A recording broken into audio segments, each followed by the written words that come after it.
अब नवयुग की गंगोत्री से बही ज्ञान की धारा है।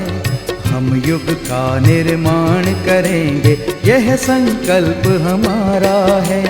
हम बदलेंगे, युग बदलेगा, यही हमारा नारा है। सद्विचार घर घर पहुँचाएं, यह कर्तव्य हमारा है।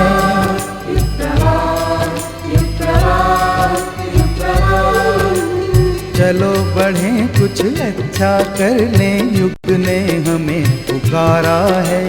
धरती स्वर्ग बनाएंगे, ये शुभ संकल्प हमारा है।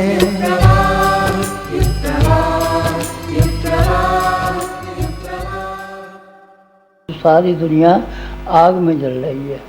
आग में जब जल रही हो तो उसको बुझाने के लिए पानी लेके पहला काम है कि आपको नमस्कार करना, प्रणाम करना, ये काम को महत्व दिया जाना चाहिए।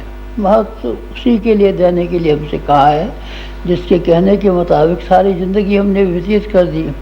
एक एक क्षण जिसकी आज्ञा अनुसार व्यतीत किया, उसी की आज्ञा ये है कि इसको पानी लेकर के दौड़ना चाहिए। और जो बारूद फटने के लिए जा रही है, दुनिया में तबाही लाने के लिए जा रही है, उस तबाही लाने वाली बारूद के ऊपर पानी डालना चाहिए, रोकथाम करनी चाहिए, वहाँ जा कर के कुछ करना चाहिए। तो वो हम करने में लगे हुए हैं। सफलता मिलेगी, हमारी व्यक्तिगत शक्ति तो उतनी नहीं है, लेकिन हमारे पीछे जो शक्तियाँ काम करती हैं और जिसकी प्रेरणा से हमारी प्रेरक शक्ति ने ये उठाया है कि इस खूबसूरत दुनिया को जिंदा रहना चाहिए, नष्ट इसको नहीं होना चाहिए, तबाह इसको नहीं होना चाहिए। इंसान ने कितने लाखों करोड़ों वर्षों में बोलना सीखा है, बातचीत करना सीखा है, लिखना पढ़ना सीखा है, कला सीखी है, कौशल सीखा है, विज्ञान सीखा है, साहित्य सीखा है, भाषा सीखी है, दर्शन सीखा है। क्या उसको समाप्त कर दिया जाए? क्या समाप्त जो लोग करने जा रहे हैं उनका हाथ नहीं रोका जाए? नहीं, जरूर रोका जाना चाहिए।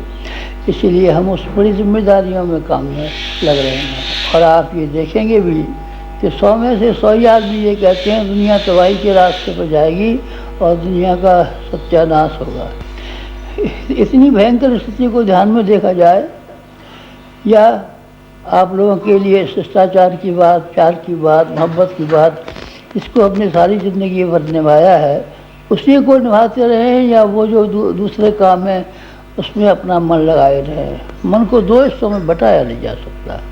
मन में इतनी शक्ति नहीं है कि उससे प्यार मोहब्बत भी की जा सके, लोगों से मिला जुला भी जा सके, बातचीत भी का सिलसिला चलाया जाता रहे, खरगृहस्थी की बातचीत भी पूछताछ की जाती रहे, और ध्यान को और चित्त को एकाग्र रखा जा सके। चिन्ह पूजा तो हो सकती है, ठाकुर जी पे फूल तो चढ़ाए जा सकते हैं, घंटी तो बजाई जा सकती है, लेकिन मन को जिस केंद्र पर लगाना है वो काम ज़्यादा लोगों से मिलने जुलने पर संभव नहीं है। इसलिए आप माफ़ करना हमको कि हम मजबूरी की वजह से आपसे नहीं मिल रहे हैं, न अपेक्षा हमारे जी में है, न हम उन लोगों में से हैं जो आदमी भाग खड़े होते हैं, जो आदमी कहते हैं गृहस्थी बाहर है, जंजाल है, और हमारे माता पिता की सेवा जंजाल है, भगवान का भजन करेंगे। हम उन आदमियों में से नहीं हैं।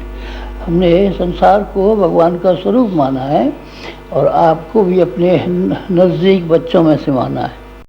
फिर आप लोगों की उपेक्षा, किसी आदमी को आपके मन में से ये भाव आवे कि गुरु जी उपेक्षा कर रहे हैं और हमारी कीमत नहीं समझ रहे हैं और अपने ही पूजा पाठ में लग रहे हैं, अपने ही वैकुंठ की, ईश्वर की, मुक्ति की बात के सिलसिले में लग पड़े हैं, हमको सबको बुला दिया। आप हमको एहसान फरामोश मत मानना। कृतज्ञ हम कभी नहीं हुए हैं। हमने जीवन भर जिन लोगों की सहायता सेवाएं प्राप्त की है, जिन लोगों ने कुछ भी न सही प्यार ही दिया है, उस प्यार को हम कभी भुला नहीं सकते। आपको हम कैसे भूल सकते हैं? आपके प्रति उपेक्षा कैसे हम दिखा सकते हैं? पर मजबूरी है हमारी, इस वजह से हम इस काम में लगे हुए हैं। आप देखेंगे हम तो अब 15 वर्ष रहने वाले नहीं हैं, हमारा तो कम ही समय बाकी रह गया है, लेकिन आप लोगों में से ढेरों आदमी अभी 15 वर्ष रहेंगे। आप 15 वर्षों में ये देखेंगे कि जो मुसीबतें घेरा रही थी। उन्होंने पानी के छींटे तो फेंके पर दुनिया की तबाही से बच गए। इस 15 वर्ष में दुनिया जरूर तबाह होने की संभावना थी पहले से। पुराणों में लिखा हुआ है, कुरान में लिखा हुआ है 14वीं सदी आएगी, बाइबल में लिखा हुआ है 7 टाइम आएगा, वैसे पुराण में लिखा है प्रलय, खंड प्रलय होने वाली है, वगैरह वगैरह जो बातें हैं वो सब अपनी जगह पर सही हैं। और एक हम भी अपनी जगह पर सही हैं। फायर ब्रिगेड वाला एक ही होता है और सारे मोहल्ले में लगी हुई आग को बुझा देता है। आप समझना फायर ब्रिगेड की तरीके से हम अपना काम करने में लग गए और सारे गांव की आग को बुझा देंगे। एक भी छप्पर जलता हुआ नहीं रहेगा। जो जल गए उनको तो हम क्या कर सकते हैं, लेकिन अब हमारे आने के बाद में जलने नहीं देंगे। इतना बड़ा काम, इतनी बड़ी जिम्मेदारियां कंधे पर उठाने के बाद में अगर हम ये करते हैं कि आपसे लोकाचार निभाते, शिष्टाचार निभाते, आपसे बातचीत करना शुरू करते, तो बड़ी मुश्किल हो जाती है। सामाजिक सौहार्द को बढ़ाने तथा जनमानस को ऊंचा उठाने की दिशा में गायत्री परिवार ने अपने विश्वव्यापी कार्यक्रमों के माध्यम से रचनात्मक क्रांति का सूत्रपात किया है। प्रस्तुत है हाल ही में संपन्न विभिन्न कार्यक्रमों के समाचार जागृति के अग्निकण में।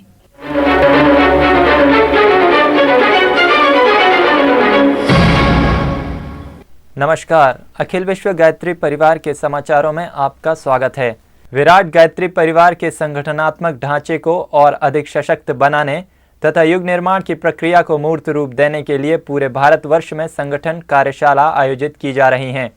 इसी क्रम में पूर्वी उत्तर प्रदेश की जोनल कार्यशाला गायत्री शक्तिपीठ वाराणसी के प्रांगण में हुई। कार्यशाला के प्रथम उद्बोधन में डॉक्टर प्रणव पंड्या जी ने महान अभियान की विराट यात्रा, हमारे दायित्व तथा हमारे सौभाग्य विषय पर प्रकाश डाला। गुरुदेव ने कहा, जो हमारा झोला पुस्तकालय लेके चला है, जिसने हमारी अखंड ज्योति बांटी है, जिसने हमारा ज्ञान रथ लेकर के कहीं भी कुछ काम किया है, थोड़ा सा भी काम किया है, उसकी पाई पाई चुका देंगे। ना हमें स्वर्ग जाना है, न मुक्ति लेनी है। भगवान से प्रार्थना करेंगे इस जन्म में जिसने जितना उपकार किया है उसका एक एक कण ब्याज सहित हमारे 84 लाख चक्र में से चुका दिया जाए। इतना बड़ा गुरु किसको मिल सकता है जो आपको मिला है? आपने थोड़ा सा काम किया, उसके बदले में गुरुदेव कितनी बड़ी बात कह गए कि हमारे 84 लाख चक्र में से भुगतान कर दो इसको। क्यों? इसने हमारा काम किया है। उस चेतना की उस सत्ता में स्थित अवतारी चेतना कह रही है कि इसने हमारा काम किया है, इसको कोई भी कर्जा हमारे ऊपर इसके ऊपर नहीं रहना चाहिए, इसको पूरा का पूरा भुगतान कर दो। आपको मिलेगा यदि आपने गुरु का काम किया। आप गुरु का काम कीजिए, गुरु आपको देते रहेंगे। मित्रों, गुरुदेव ऐसे हैं जिन्होंने हमेशा अपने आप को याद रखा है और गुरुदेव हमेशा आपको अपने हृदय स्थल में बिठाए रखे हैं। कभी भी उन्होंने आपको भुलाया नहीं है, चाहे वो शरीर हो या ना हो। इसके बाद श्री वीरेश्वर उपाध्याय जी ने साधना आधारित संगठन हमारा देव परिवार, अपनी पहचान युग निर्माणी की बनाओ, उससे कम में संतुष्ट मत हो। अपना कौशल युग निर्माणी का बनाओ। मेरे पास जो आएगा उसमें आज की अपेक्षा कल प्रगति होगी, वो बेहतर आदमी बनेगा, चाहे पुराना हो चाहे नया हो। अपनी आत्मीयता इतनी विशाल करो कि जो पास आए वो आपको अपना समझने लगे। गुरुदेव की और कोई विशेषताएं पहचान में आई हो चाहे ना आई हो, ये सबके आई है। जो उनसे मिला उनको लगता था ये तो हमारे अपने हैं। बालक से लेकर के पहलवान तक और अनपढ़ से लेकर के महामहोपाध्याय तक सब उन्हें अपना समझते थे। श्री बृजमोहन गौड़ जी ने समयदान ही युग धर्म। पूज्य गुरुदेव ने लिखा है प्रज्ञा पुराण में, भगवान का संदेश केवल जागृत आत्माएं सुनती हैं और जागृत आत्माएं भगवान पर विश्वास करती हैं, उनकी आस्था मजबूत होती है और जागृत आत्मा ये विश्वास दिलाने में समर्थ होती हैं। युग बदलने वाला है, युग परिवर्तन होने वाला है और जो कार्य धन से नहीं हो सकता, जो कार्य एटम बम से नहीं हो सकता, जो कार्य विज्ञान की शक्ति से नहीं हो सकता, वो कार्य भगवान की ताकत से हुआ करता है। श्री कालीचरण शर्मा जी ने सृजन शिल्पियों के संगठन की रीति नीति, श्री अशरण शरण श्रीवास्तव जी ने समयदान नियोजन का प्रामाणिक तंत्र, श्री HP सिंह जी ने अर्थानुशासन विषय पर अपने विचार व्यक्त किए। अंतिम दिन डॉक्टर प्रणव पंड्या जी ने देव संस्कृति विश्वविद्यालय उपलब्धियां तथा संभावनाएं, श्री गौरीशंकर शर्मा जी ने वे कार्य जो हमें तुरंत करने हैं विषय पर उद्बोधन दिए। कार्यशाला में युग निर्माण हेतु समयदान तथा अंशदान का संकल्प करने वाले परिजनों की एक बड़ी संख्या उभर कर सामने आई है। कार्यशाला के साथ ही वाराणसी के विद्वानों और गणमान्य नागरिकों की सभा को संबोधित करते हुए डॉक्टर प्रणव पंड्या जी ने कैसे बदलेगी यह दुनिया विषय पर प्रकाश डाला।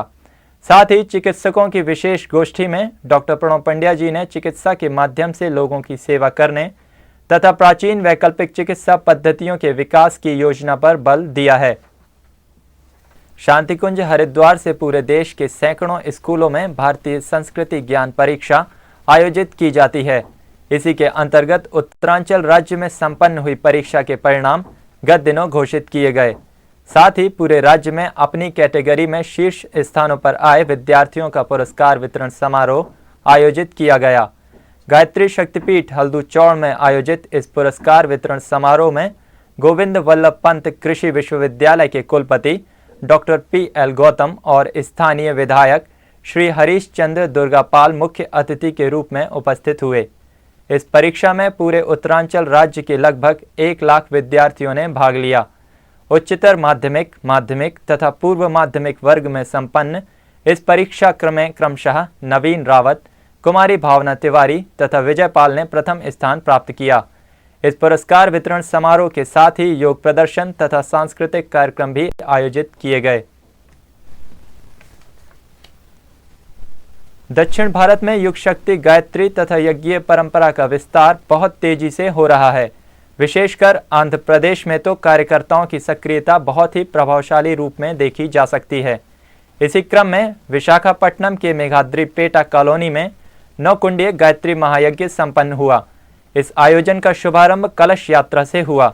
ये भव्य कलश यात्रा नगर भ्रमण के पश्चात यज्ञशाला स्थल वापस लौटी, जहां सहस्त्रदीप महायज्ञ का आयोजन किया गया। अगले दिन प्रातः डिफेंस सिविलियन कॉलोनी में 9 कुंडीय गायत्री महायज्ञ में सैकड़ों याचकों ने भाग लिया और गायत्री मंत्र से आहुतियां दी। यज्ञाचार्यों ने उन्हें यज्ञीय जीवन जीने तथा समयदान, अंशदान में भागीदारी करने के संकल्प कराए। इस आयोजन में विशाखापट्टनम गायत्री परिवार के सक्रिय कार्यकर्ता परिजन उपस्थित हुए। नारी परमात्मा की सर्वोत्तम कृति है। यदि नारी को अवसर मिले तो वह नए समाज की रचना भी कर सकती है। शांतिकुंज का नारी जागरण आंदोलन इसका प्रत्यक्ष प्रमाण है। यहाँ से ब्रह्मवादिनी बहनों की टोलियां पूरे भारतवर्ष में भ्रमण कर नारी जागरण का शंखनाद कर रही हैं। इसी श्रृंखला में उत्तर प्रदेश के बदायूं शहर में एक विराट महिला जागृति सम्मेलन हुआ।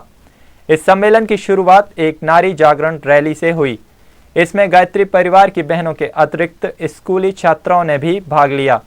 इसके पश्चात 24 कुंडीय महायज्ञ हुआ, जिसमें हजारों बहनों ने भाग लिया। संध्या काल की बेला में शांतिकुंज से गई ब्रह्मवादिनी बहनों ने नारी जागरण आंदोलन के विविध कार्यक्रमों की जानकारी दी। इस सम्मेलन का समापन भव्य दीप महायज्ञ से हुआ। इसमें हजारों बहनों ने नारी जागरण आंदोलन से जुड़ने के संकल्प लिए। भारतीय संस्कृति का आधार है गायत्री मंत्र, जो सदियों से ऋषियों मनीषियों का प्रेरणा स्रोत रही है। इस मंत्र की उपासना से एक प्रचंड शक्ति का उद्भव होता है। वह शक्ति है युग शक्ति गायत्री। अखिल विश्व गायत्री परिवार के संस्थापक संरक्षक परम पूज्य गुरुदेव पंडित श्री राम शर्मा आचार्य जी ने वर्तमान समस्याओं के समाधान के लिए युग शक्ति गायत्री को ही माध्यम बनाया। इसी क्रम में अखिल विश्व गायत्री परिवार के तत्व दर्शन तथा उपासना विज्ञान को जन जन तक पहुंचाने में जुटा है। अभी हाल ही में इस उद्देश्य को ध्यान में रखकर हैदराबाद नगर में गायत्री चेतना केंद्र का उद्घाटन तथा लोकार्पण किया गया। हैदराबाद में निर्मित यह गायत्री चेतना केंद्र दक्षिण भारत का पहला चेतना केंद्र है। इसके प्राण प्रतिष्ठा समारोह में आदरणीय शैलजी जी तथा आदरणीय डॉक्टर प्रणव पंड्या जी विशेष रूप से हैदराबाद पहुंचे। इस चेतना केंद्र के 5 मंजिला भवन का लोकार्पण आदरणीय शैलजी जी तथा आदरणीय डॉक्टर प्रणव पंड्या जी ने किया। इसके पश्चात वहां के प्राणवान कार्यकर्ता श्री अश्विनी सुब्बाराव समेत 35 लोगों ने वानप्रस्थ संस्कार की दीक्षा ली। इस अवसर पर आदरणीय पंड्या जी ने कहा कि वानप्रस्थ जीवन की वह अवस्था है जब व्यक्ति का ज्ञान और अनुभव परिपक्व हो जाता है, पारिवारिक जिम्मेदारियां पूरी हो जाती हैं। उस समय समाज की सेवा करना व्यक्ति का परम कर्तव्य बन जाता है। वानप्रस्थ वो संदेशा देगा सबको जाकर के, जिसके माध्यम से हम हर एक के जीवन में जो कष्ट है, कठिनाइयाँ हैं उनको शेयर कर सकें और उनको हम विद्या दे सकें, ज्ञान दे सकें, धन के लिए मिले उसके लिए हम उसको फैसिलिटीज़ अवेलेबल करा सकें। जब भगवान राम सीता को ढूंढने निकले थे, किसी राजा ने साथ दिया था, किसी राजा ने साथ नहीं दिया था। किसने साथ दिया था? ऋषि बानरों ने साथ दिया था। उन लोगों ने साथ दिया था जो भावनाओं के धनी थे, पढ़े लिखे नहीं थे, लेकिन फिर भी मन में ये उमंग थी कि हमको भगवान का काम करना है, संस्कृति की सीता को खोज निकालना है। राम का नाम लेके बढ़ गए थे। कौन बन गए थे? वो रीछ बानर बजरंग बन गए थे। आज आप लोग बजरंग बनने के हकदार हो गए हैं। राम के साथ काम करने वाले राम पंचायतन के भागीदार बन गए थे। और वो ग्वालवाल जिन्होंने कृष्ण का साथ दिया था गोवर्धन उठाने में, वो कृष्ण के सखा बन गए थे। आज आप कृष्ण के सखा, राम दरबार के पंचायतन और महाकाल के साक्षी और गुरुदेव के प्रज्ञापुत्र बन गए हैं। भगवान आपके ऊपर अनुदानों की अनुकंपा करता रहे। इसके पश्चात शांति कुंज के वरिष्ठ प्रतिनिधियों द्वारा विशाल गायत्री महायज्ञ का संचालन किया गया तथा यज्ञ जीवन जीने की प्रेरणा ग्रहण की। इस समारोह से पूर्व एक प्रेस वार्ता भी हुई। इस प्रेस वार्ता को आदरणीय डॉक्टर प्रणव पंड्या जी ने संबोधित किया। अगले दिन भारतीय विद्या भवन हैदराबाद में डॉक्टर पंड्या जी ने विशेष उद्बोधन दिया। इसमें भारत विकास परिषद के महासचिव श्री रमन्ना जी विशेष रूप से उपस्थित हुए। इस पूरे समारोह से दक्षिण भारत में युग शक्ति के विस्तार की नई संभावनाओं को जन्म दिया है, जो आने वाले समय में सुखद परिणाम देंगी। और इसी के साथ अखिल विश्व गायत्री परिवार के समाचार समाप्त हुए। नमस्कार। भावनात्मक स्तर पर परिवर्तन केवल ब्रह्म ज्ञान संपन्न आत्मदर्शी महापुरुषों के माध्यम से ही संभव है। जिन शिष्यों के जीवन में शक्ति संचार की प्रक्रिया के माध्यम से यह परिवर्तन घटित होता है, उनके संस्मरण सभी जिज्ञासु भक्तों के लिए प्रकाश स्तंभ का कार्य करते हैं। पूज्यवर से जुड़ी ऐसी ही अनुभूतियां हम लेकर आते हैं अपने स्तंभ सुरभित स्मृतियों में। पहली बार मैं जब गुरुदेव से मिला और मेरे को जब उन्होंने पूछा कि बेटे तेरी कोई समस्या जो तेरे भगवान की भक्ति में बाधा पहुंचाती है तो मुझे बता। तो मैंने कहा गुरुदेव मेरा एक भाई है, हम 5 भाई हैं, तो सबसे छोटा भाई, उसके दोनों हाथ पैर नहीं हैं। और हाथ पैर थे तो सही, लेकिन वो कार्टिलेज कान की हड्डी की जैसे उसकी गांठ लगा दो, उसमें मांसपेशियाँ कुछ भी नहीं था, ना हिलते थे, धड़ और सिर ये था उसको। 8 साल का हो गया, दुनिया की किसी हॉस्पिटल में उसका इलाज नहीं था, बड़ा बड़ा टट्टी करता रहता था और मूवमेंट था नहीं। तो मैंने कहा गुरुदेव इस प्रकार एक मेरा भाई है, उसके हाथ पैर नहीं है। तो गुरुदेव गंभीर होकर बोले बेटा उसके पिछले जन्म के संस्कार ऐसे ही हैं, उसके हाथ पैर नहीं हो सकते। तो मुझे बड़ा अविश्वास हुआ गुरुदेव पर। मैंने कहा गुरुदेव ये तो मेरे को भी मालूम है कि उसके संस्कार तो खराब हैं ही हैं, लेकिन जब आपने मेरे से पूछ लिया तो मैं आपसे निवेदन कर रहा हूँ। फिर मैंने थोड़ी देर बाद कहा गुरुदेव मर जाए तो अच्छा है, उसकी ज़िंदगी में कौन सफाई कौन करेगा, कैसे वो उसका जीवन का यापन होगा, मेरी माँ ज़िंदगी में कैसे उसको करेगी सेवा उसकी। गुरुदेव बोले बेटे मैं तो एक ब्राह्मण हूँ, साधारण गायत्री का उपासक हूँ। गुरुदेव ने हमेशा अपने आप को एक साधारण व्यक्ति बताया, कभी उनको अपने आप को अवतार नहीं बताया। उनका बेटे मैं कैसे उसको मार सकता हूँ। मैंने कहा गुरुदेव मर जाए तो अच्छा है, जिसको बेटा जीवन नहीं दे सकता उसको मार कैसे सकता हूँ। फिर मैं चुप हो गया। फिर थोड़ी देर बाद मैंने कहा गुरुदेव चलने फिरने लायक हो जाए तो ही ठीक है। तब गुरुदेव ने कहा क्या उसके हाथ पैर हैं क्या छोटे मोटे। मैंने कहा हाँ गुरुदेव छिपकली जैसे छोटे छोटे हाथ हैं उसके, छोटे छोटे पैर हैं, मूवमेंट नहीं है, हिप वगैरह कुछ नहीं है उसके पीछे। तो गुरुदेव गंभीर हो गए और बोले अच्छा बेटा गायत्री माता से कहेंगे वो चलने फिरने लायक हो जाएगा, पूरा ठीक नहीं होगा। जब ये बात मेरे को कही तो मेरे को बड़ा अचंभा आया कि अगर चलने फिरने लायक हो जाए तो गजब हो जाएगा। क्योंकि मेरे पिताजी महाराजा गंगा सिंह जी के बॉडीगार्ड थे और मैं जब गायत्री परिवार में आया और अध्यापक बना, गुरुदेव के आदेश से मैं अध्यापक बना हूँ। उन्होंने कहा बेटा तू अध्यापक बनना। तो पहले मैं आबकारी में थानादार था, गुरुदेव ने कहा थानादारी छोड़ अध्यापक बन। तो मैं अध्यापक बना तो गुरुदेव मेरे पिताजी बहुत नाराज़ हुए। उन्होंने कहा तेरे गुरु कौन है ऐसे हैं जो तेरे को था, क्योंकि पुलिस में चाहते थे वो। लेकिन गुरुदेव की कृपा मैं अध्यापक बन गया और अध्यापक बनने के कारण ही आज मैं इतना काम कर पाया, मेरे जीवन में इस मिशन से जुड़ पाया। तो मैंने सोचा अगर ये भाई ठीक नहीं हुआ तो पिताजी और भी दुश्मन हो जाएंगे। गुरुदेव ने मुझे बसमी दे दी, माता जी से बसमी ले जाना। मुझे भी विश्वास नहीं था बसमी से कौन सा ठीक होने वाला है। घर गया, मेरी माँ में बड़ी श्रद्धा थी। पिताजी को मैंने कहा, पिताजी ये बच्चा जो है इसको ठीक करने के लिए गुरुदेव ने कह दिया है। पिताजी बोले, अगर ये बच्चा ठीक हो गया तो तेरे गुरुजी को मान जाएंगे। अब मेरे को और भी चिंता हो गई कि ठीक नहीं हुआ तो फिर पिताजी और विरोध करेंगे। लेकिन माँ ने क्या किया, माँ में बड़ी श्रद्धा थी। माँ उस बसमी को लगाती थी, महामृत्युंजय का जप करती थी। गुरुदेव ने मुझे वचनबद्ध कर लिया था पहले कि बेटे कर्म से कर्म करता है, जितना खड्डा खोदा है उतनी मिट्टी डालने से वो खड्डा पड़ता है। अगर तेरा भाई ठीक हो गया तो क्या करेगा? मैंने कहा जो आप आदेश देंगे उसको करूँगा।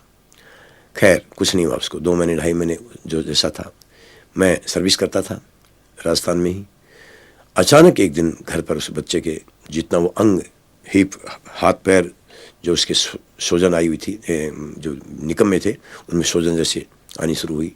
जैसे मधुमक्खी काट लेती है, ये रेडिश कलर का जैसे सूजन आता है, रबड़ की तरह से वो फूलता चला गया। पिताजी ने मेरे को पत्र दिया कि तू जल्दी आ। उसका नाम माधव सिंह है। कि माधव सिंह क्या हो गया? मैं घर आया तो देखा तो बड़ी विचित्र लीला थी। सारे गांव के लोग देखने आते थे, सूजन आ गया उसका। पिताजी बोले कि ये शायद मरेगा, क्यों मरने वाले के हाथ पैर सूजते हैं, तो शायद जी मरने के लिए तैयारी कर रहा है। सभी घर वाले चाहते थे मर जाए तो अच्छी बात है, लेकिन उसके हाथ पैर तो सूजते चले गए, फूलते चले गए। डॉक्टरों को, वैद्यों को दिखावें, उनकी कुछ समझ में नहीं आवे। उसके ऊपर कोई मल्लम पट्टी बना दे, कोई दवाई दे दे, लेकिन वो फूलते फूलते रबड़ के ढोल की तरीके से बड़े बड़े अनुपात में हो गए। बड़े अचंभे से देख रहे थे, कपड़ा डाले रखते थे, बड़ा रेडिश कलर्स का, अंदर से पारदर्शक खून दिखाई देता था। 2.5 महीने 3 महीने इस प्रक्रिया में उसको लगे। करते करते उसके हाथ पैर फूलते फूलते टाइट होने शुरू हुए, और टाइट होकर के उसका जो कलर था लालाई वो कम होकर के चमड़े का कलर बन के अंदर मसल हड्डियाँ बन गई, मूवमेंट होने लगा और खाट पकड़े खड़ा होने लगा, दौड़ने लग गया। तो मेरे पिताजी बोले इसको तो गुरुदेव ने हाथ पैर दे दिए। उसके बाद विदाई सम्मेलन में हम गए, तो विदाई सम्मेलन के बाद में मेरा संकल्प हुआ कि मुझे गुरुदेव का काम करना चाहिए। भाई का चमत्कार हो गया, पिताजी भी गए थे साथ में। तो मेरे गांव ढडरिया, राजस्थान के चूरू जिले में मेरा गांव ढडरिया है, वहाँ एक छोटे से गांव में हमने यज्ञ किया, जिसमें रमेश चंद्र जी शुक्ल, बिहार वाले, मथुरा से उस समय टोलियाँ आती थी, शांति में तो था ही नहीं। वो यज्ञ इतना बड़ा हुआ कि उसमें 10,000 आदमी कम से कम आए उस बच्चे को देखने के लिए, और उसकी उस गुरुदेव की उसके चमत्कार को देखने के लिए। शायद वो बच्चा इसलिए ठीक हुआ, गुरुदेव ने चमत्कार इसलिए दिखाया कि उसी के माध्यम से पूरे चूरू जिले में शाखाएं खुलनी थी। आज सैकड़ों शाखाएं वहाँ पर खुली हुई हैं।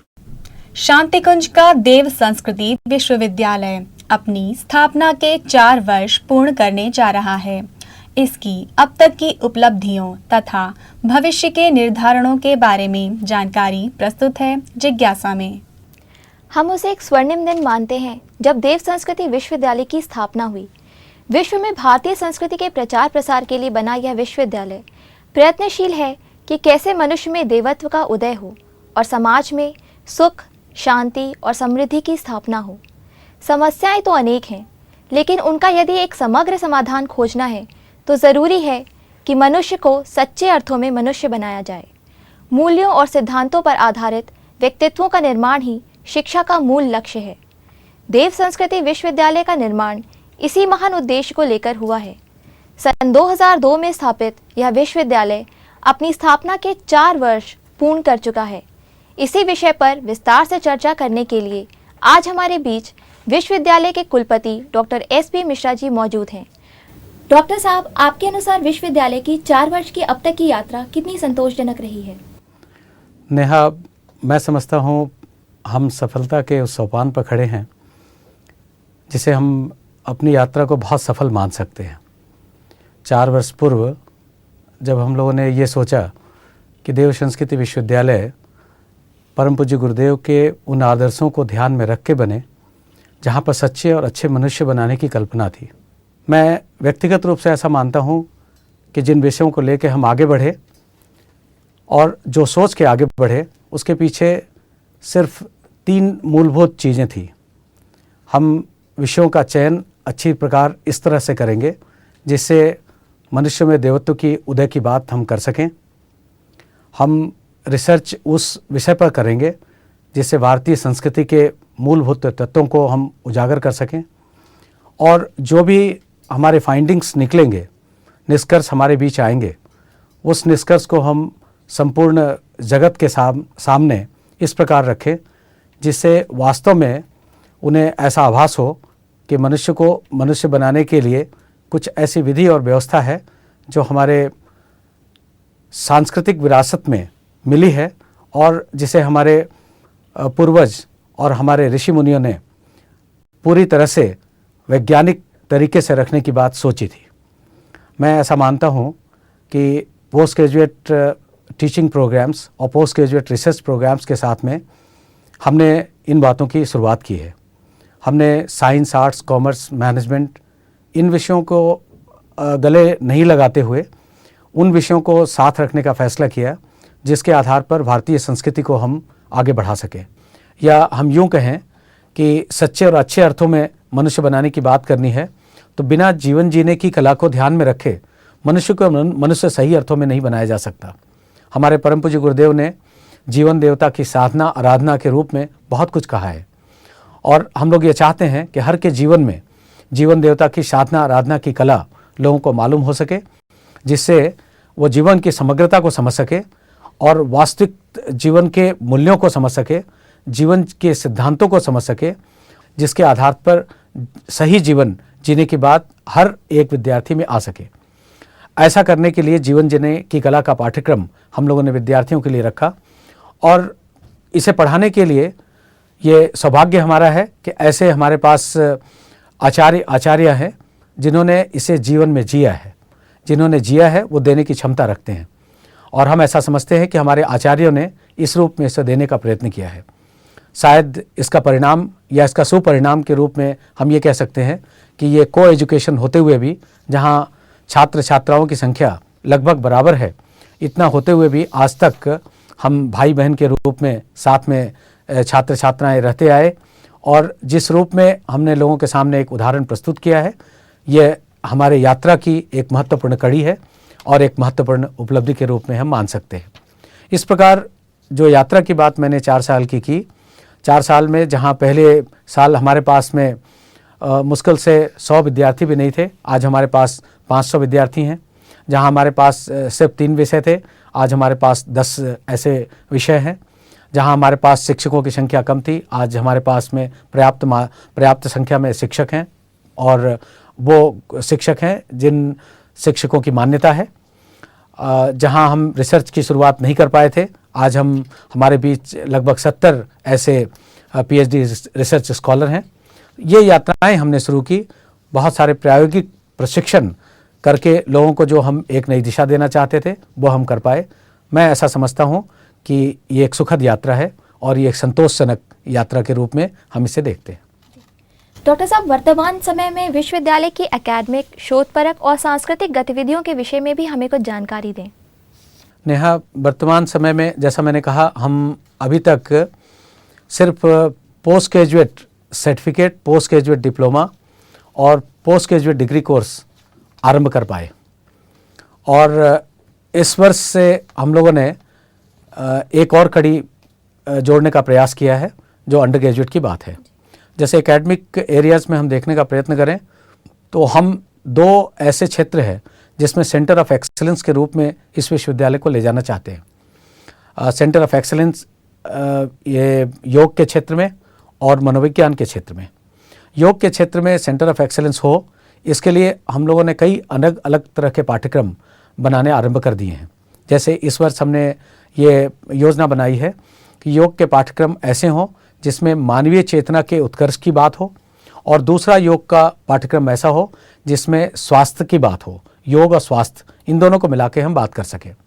और दूसरा अप्लाइड योग एंड फिजिकल हेल्थ की बात हम करना चाहते हैं। योग से समग्र स्वास्थ्य की बात हम करना चाहते हैं। योग से समग्र स्वास्थ्य की बात लोग करते आ रहे हैं, लेकिन हम लोग कुछ इस ढंग से करना चाहते हैं जो रिसर्च के आधार पर पूरी तरह से आधारित हो, जिसका बेस रिसर्च हो और जिसका हम एक्सप्लेनेशन, वैज्ञानिक प्रतिपादन जिसका हम करके बता सकें। हम समझते हैं कि इस कोर्स की अपनी मान्यता है और इसी के आधार पर हम इस कोर्स को करना चाहते हैं। तीसरा कोर्स हम सर्टिफिकेट में अप्लाइड योग एंड होलिस्टिक हेल्थ की बात हम सब सर्टिफिकेट में भी करना चाहते हैं और सर्टिफिकेट कोर्स में 6 महीने में हम ऐसे विद्यार्थी पैदा करना चाहते हैं जो विद्यार्थी कम समय में योग सीख करके योग का संबंध विभिन्न तरह के रोगों से स्थापित कर सकें और रोगों के निवारण के लिए योग किस प्रकार अच्छा साबित हो सकता है, इसके बारे में वैज्ञानिक ढंग से लोगों के सामने लोगों को बता सके। और जैसा मैंने कहा कि पीएचडी प्रोग्राम और मॉड्यूलर रिसर्च प्रोग्राम, ये दो हमने साथ रखने का प्रयत्न किया है। मॉड्यूलर रिसर्च प्रोग्राम जो हमारे शिक्षक और हमारे आचार्य हैं, ये छोटे छोटे ऐसे प्रोजेक्ट जो आज की ज़रूरतों को पूरा करते हों, ये प्रोजेक्ट लेना चाहेंगे और ये प्रोजेक्ट अभी ले रहे हैं। जैसे ध्यान का असर, तो हमारे यहाँ कई तरह के शांति कुंज में कार्यक्रम होते हैं।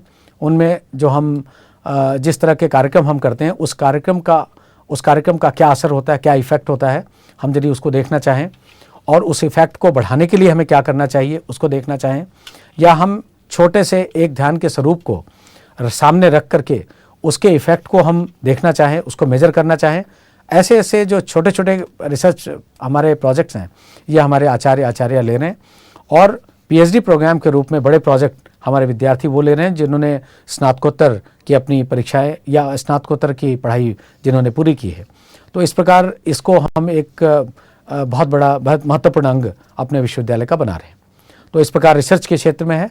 और तीसरा जो क्षेत्र है, जो कुछ भी हम कर रहे हैं उसका फ़ायदा जन समुदाय को मिले, इसके लिए योग को हम घर घर तक ले जाने के लिए हमारे यहाँ इंटर्नशिप की व्यवस्था है।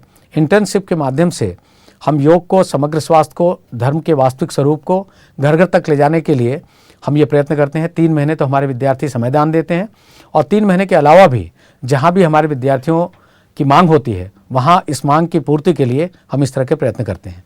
तो एक तरह का एक्सटेंशन एक्टिविटीज़ के रूप में इसको देखा जा सकता है। तो तीनों ही, टीचिंग, रिसर्च और एक्सटेंशन, ये तीनों ही काम हम करते आए हैं और हमारा ऐसा मानना है कि आने वाले समय में और भी ये सशक्त होगा। डॉक्टर साहब, हमें ये बताइए कि इस समय विश्वविद्यालय की महत्वपूर्ण कार्य योजना क्या है और उस दिशा में क्या प्रयास किए जा रहे हैं? नेहा, जैसे मैंने पहले कहा कि विश्वविद्यालय की कार्य योजना शिक्षा, स्वास्थ्य, स्वावलंबन और साधना, ये 4 मेन फैकल्टी है जिसके इर्द गिर्द घूमती है। अब शिक्षा के क्षेत्र में हम लोग मूल्यपरक शिक्षा के प्रचार प्रसार के लिए महत्वपूर्ण पाठ्यक्रम बनाना चाहते हैं, खास करके ऐसे लोगों के लिए जो बीएड कर चुके हैं और बेरोज़गार हैं। उन लोगों के लिए जो बीएड नहीं है लेकिन वो लोग स्कूल में, कॉलेजेस में शिक्षक का कार्य कर रहे हैं। हम चाहते हैं कि मूल्यपरक शिक्षा इस रूप में फैले कि शिक्षक सबसे पहले अपने आप को जिम्मेदार पाए, गुरु शिष्य परंपरा का विकास हो और वो शिक्षक सिर्फ कमाने के दृष्टिकोण से शिक्षक ना बने, बल्कि इस दृष्टिकोण से बने कि शिक्षक बनकर हमें विद्यार्थियों को विकसित करना है और समाज के लिए इन विद्यार्थियों को एक अच्छे नागरिक के रूप में बनाना है। एक ऐसे ग्लोबल रिसर्च सेंटर की हम स्थापना करना चाहते हैं जिस सेंटर में हॉस्पिटल हो और हर तरह के आधुनिक उपकरण हो, जहाँ पर सब तरह के रिसर्च किए जा सकें और उस रिसर्च को एक वैज्ञानिक स्तर पर मान्यता मिले। इसलिए जो दूसरा स्वास्थ्य के क्षेत्र में हमारा एक मानना है कि इस तरह का एक वैज्ञानिक स्वरूप स्वास्थ्य का दिए जाने का क्रम इस विश्वविद्यालय में हो, चाहे वो पाठ्यक्रम हो या रिसर्च के क्षेत्र में हो या उसको पूरे विश्व को एक एक्सटेंशन के स्वरूप में देने की बात हो। ये तीनों ही एस्पेक्ट में स्वास्थ्य में हम लोग कार्य करना चाहते हैं, जिसे हम वैकल्पिक चिकित्सा पद्धति के रूप में देखते हैं। स्वावलंबन के एरियाज़ में हम लोग बहुत महत्वपूर्ण काम करना चाहते हैं। यहाँ पर बढ़ती हुई बेरोज़गारी को रोकने के लिए जो भारत की समस्याएं हैं और जो भारत के मूलभूत सिद्धांत हैं और जो आज के सिचुएशंस हैं, उसको ध्यान में रख करके हम स्वावलंबन के उन गतिविधियों को शामिल करना चाहते हैं, जैसे गोबर पर आधारित उद्योग, गौमूत्र पर आधारित उद्योग, जड़ी बूटी पर आधारित उद्योग, इनको मिलाकर आधारित उद्योग, जो ऑर्गेनिक फार्मिंग है उस पर आधारित उद्योग, हम इन सारे चीज़ों को साथ लेकर चलना चाहते हैं और स्वावलंबन के क्षेत्रों को हम विकसित करना चाहते हैं। और जो भी स्वावलंबन के क्षेत्र में आना चाहें, चाहे शहर के लोग हों या गांव के लोग हों, उनको हम इस क्षेत्र में आगे बढ़ाना चाहते हैं। ये तीसरा महत्वपूर्ण पार्ट है। चौथा, जैसा मैंने कहा था कि जीवन जीने की कला, जो साधना का एक बहुत बड़ा एक अंग है, इसको और मजबूती प्रदान करने के लिए जैसे कुछ अलग से हम लोगों ने प्रयास किए हैं। कुलाधिपति के रूप में श्रद्धेय डॉक्टर साहब गीता का क्लास लेते हैं, ध्यान का क्लास लेते हैं। इसको और भी मजबूती इसमें प्रदान की जाए, इसके लिए जो मूलभूत संस्कृति के भारतीय संस्कृति के तत्व हैं उन्हें हम बताने का प्रयास करना चाहते हैं। ये प्रयत्न हमारा ऐसा है जिसके आधार पर हम एक साधक विद्यार्थी हम पैदा करना चाहते हैं। एक ऐसा विद्यार्थी जो उन साधना के नियमों को, जैसे साधना, उपासना, आराधना की बात परम पूज्य गुरुदेव के सिद्धांतों की बात करते हैं, हम चाहते हैं हमारे सभी विद्यार्थियों के मन में ये बात आए, वो इसको समझे, जाने और उसको माने। ये साधना के क्षेत्र में हम लोग करना चाहते हैं। इस तरह से एक बहुत बड़ी कार्य योजना है। धीरे धीरे ये स्वरूप लेता जा रहा है और आने वाले समय में इसका निखरा हुआ स्वरूप मिलेगा, ऐसा मेरा मानना है। डॉक्टर साहब, हम जानते हैं कि विश्वविद्यालय जनता के अनुदान से संचालित हो रहा है। यह किसी भी प्रकार के सरकारी अनुदान पर नहीं आधारित है। तो ऐसी परिस्थिति में गुणवत्ता को बनाए रखना किस प्रकार संभव है? नेहा, मैं इसे एक बहुत महत्वपूर्ण प्रश्न मानता हूँ। ये पूरे देश के लिए एक महत्वपूर्ण प्रश्न है। हम पूरे देश के लिए एक नया मॉडल तैयार कर रहे हैं। गुरुदेव ने एक अच्छी बात कही, यदि हम अच्छा काम करेंगे तो लोग हमें अनुदान देंगे, और अच्छा काम नहीं करेंगे तो लोग अनुदान देना बंद कर देंगे। अच्छे काम करने की चुनौती उन्होंने हम सबको दी है। हमने गुणवत्ता को आगे बढ़ाने के लिए दो चीज़ों का सहारा लिया है। एक, गुरुदेव के सिद्धांतों पर भरोसा पूरा हमें है, और उसको भरोसा करते हुए हमने सब लोगों से अपील की है। और ये अपील हमारी है उन लोगों से जो समाज के लिए कुछ करना चाहते हैं, समाज को कुछ देना चाहते हैं। वो पढ़े लिखे लोग, वो प्रतिभाशाली लोग जो अपनी ज़रूरतें पूरी कर चुके हैं और अब उनके पास समय है कि समाज को कुछ दें। हमारे पास में ऐसे लोग आ रहे हैं और ऐसे लोग की आने की संख्या बढ़ेगी, ऐसा भी हमारा मानना है। तो एक तो प्रयत्न हमारा ये है कि ऐसे लोगों से अपील करना और ऐसे लोगों को अपने पास बुलाना। दूसरा, गुणवत्ता को आगे बढ़ाने का एक जो हमने चुना है, वो चुना है मॉडर्न टेक्नोलॉजी को, कंप्यूटर्स को, इन सब को साथ लेके चलने के लिए, जिससे हमारी गुणवत्ता बनी रहे। कंप्यूटर्स आज हमारे लिए एक महत्वपूर्ण है। हमारे सारे विद्यार्थियों के लिए, सभी शिक्षकों के लिए ये अनिवार्य है कि वो कंप्यूटर सीखें। इसलिए नहीं कि कंप्यूटर के प्रोफेशनल हम बनाना चाहते हैं, इसलिए कि कंप्यूटर के आधार पर एक्यूरेसी जो हम लाना चाहते हैं वो एक्यूरेसी आए। हम सोफिस्टिकेटेड इंस्ट्रूमेंट्स और इक्विपमेंट्स का यूज़ करना चाहते हैं। ये सोफिस्टिकेटेड इक्विपमेंट्स एंड इंस्ट्रूमेंट इसलिए कि इसमें प्रिसीजन हमारी आ सके और एक्यूरेसी के क्षेत्र में हम आगे बढ़ सकें। इसलिए ये मॉडर्निटी को हमने अपनाया है और इस मॉडर्निटी को साथ लेकर हम आगे चलना चाहते हैं। हम समझते हैं कि दोनों ही क्षेत्र में हम सफल हुए हैं और इसे हम और भी आगे बढ़ाने का प्रयत्न करेंगे और इस रूप में हम आगे बढ़ते जाएंगे और पूरे देश को हम शायद एक नया मॉडल दे पाएंगे। डॉक्टर साहब, हमें ये बताइए कि विश्वविद्यालय की भावी योजनाएं क्या है, जिसके आधार पर आप ये समझते हैं कि यह समाज को एक नई दिशा दे पाने में समर्थ हो पाएगा? नेहा, भावी योजना में दो चीज़ें हम लोग स्पष्ट रूप से चाहते हैं।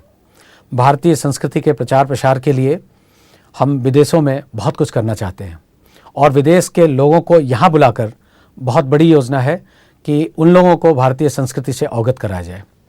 भारतीय संस्कृति एक ऐसी संस्कृति है जिसके आधार पर हम लोगों में उन मूल्यों को फिर से वापस दे सकते हैं या उन मूल्यों को दे सकते हैं जिन मूल्यों के आधार पर वास्तव में मनुष्य की श्रेणी में आता है।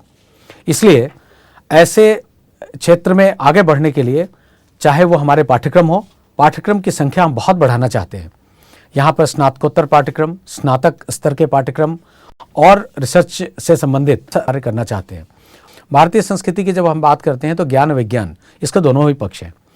ज्ञान के क्षेत्र में वेद, पुराण, उपनिषद, ब्राह्मण, आरण्यक, गीता, ये सारे ग्रंथों की बात आ जाती है। इस क्षेत्र में हम काम करेंगे। और जब विज्ञान की बात करते हैं तो आयुर्वेद, नेचुरोपैथ, हमारे एस्ट्रोलॉजी, ये सारी चीज़ें हमारी आ जाती हैं जो वैज्ञानिक पक्ष को उजागर करती हैं। इस वैज्ञानिक पक्ष को उजागर करने के लिए आयुर्वेद के क्षेत्र में रिसर्च का बहुत बड़ा तंत्र हम विकसित करना चाहते हैं। आयुर्वेद के तंत्र में शिक्षण के क्षेत्र में भी हम बहुत बड़ा काम करना चाहते हैं।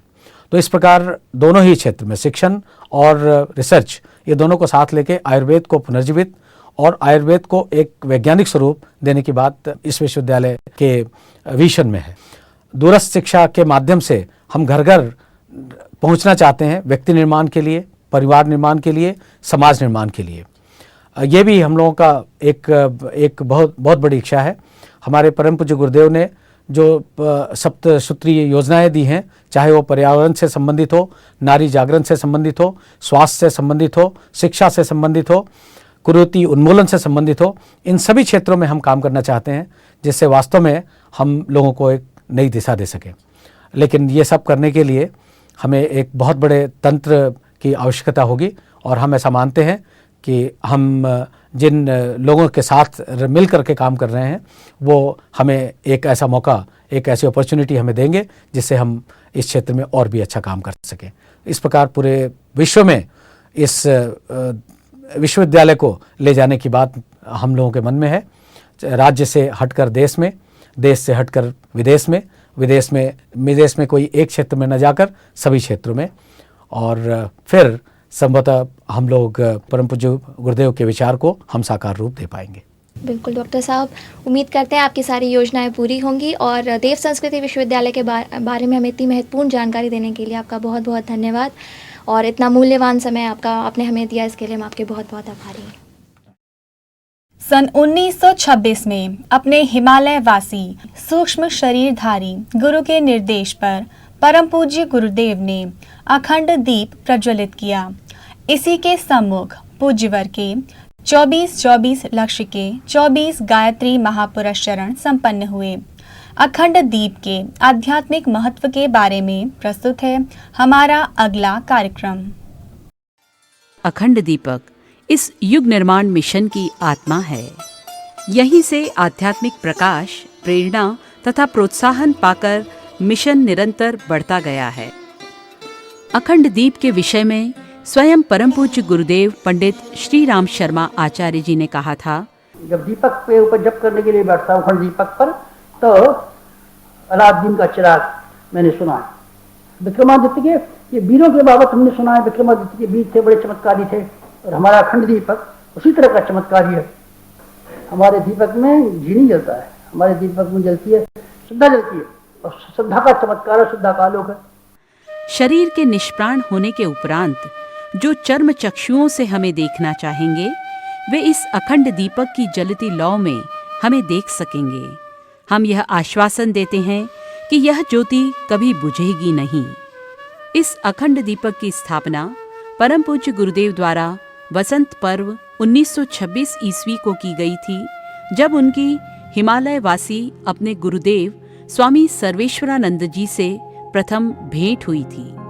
उन्हीं के निर्देश पर पूज्यवर ने इस अखंड दीपक के समक्ष गायत्री महामंत्र के 24 महापुरस्चरण संपन्न किए। इसके बारे में पूज्यवर ने स्वयं कहा है, अखंड दीपक इतने लंबे समय से बिना किसी व्यवधान के अब तक नियमित जलता रहा है। इसके प्रकाश में बैठकर जब भी साधना करते हैं तो मनः क्षेत्र में अनायास ही दिव्य भावनाएं उठती हैं। जब पूज्यवर मथुरा से वंदनीय माता जी के साथ शांतिकुंज हरिद्वार आ गए तो साथ में वह अखंड दीपक भी ले आए, जिसके समक्ष शांतिकुंज में वंदनीय माता जी ने देव कन्याओं के सहयोग से 24 महापुरस्चरण संपन्न किए। आध्यात्मिक क्षेत्र की यह मान्यता है कि कोई भी दीपक 40 वर्ष तक अखंड रहने पर सिद्ध हो जाता है। अखंड दीपक तो 1926 ईस्वी से लगातार अब तक निरंतर जल रहा है। इस दीपक के पीछे युग निर्माण आंदोलन की समर्थ ऋषि सत्ताओं की शक्ति जुड़ी है, जो निश्चित ही सबको दिव्य प्रेरणाएं देती है। इस अखंडघृत दीपक का हजारों परिजन नित्य दर्शन करते हैं। शांतिकुंज में जल रहा ये अखंड दीप वास्तव में मिशन का प्राण और शक्ति स्रोत है।